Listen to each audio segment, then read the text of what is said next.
अस्य श्रीराहुकवचस्तोत्रमन्त्रस्य चन्द्रमा ऋषिः अनुष्टुप् छन्दः रामबीजं नभः शक्तिः नमः कीलकं राहुप्रीत्यर्थे पाठे विनियोगः।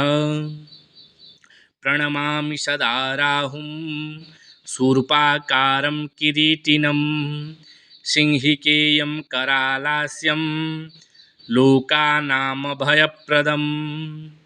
नीलाम्बरः शिरः पातु ललाटे लोकवन्दितः चक्षुषी पातु मे राहुः स्रोते त्वर्धं शरीरवान्।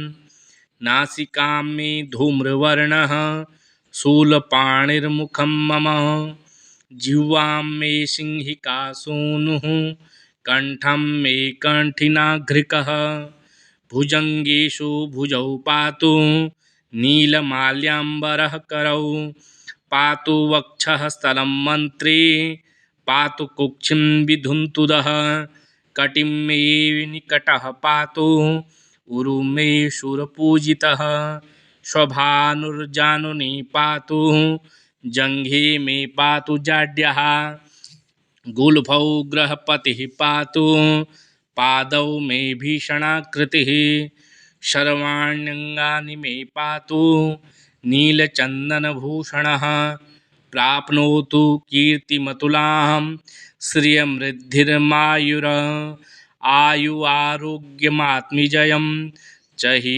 तत्प्रसादात्।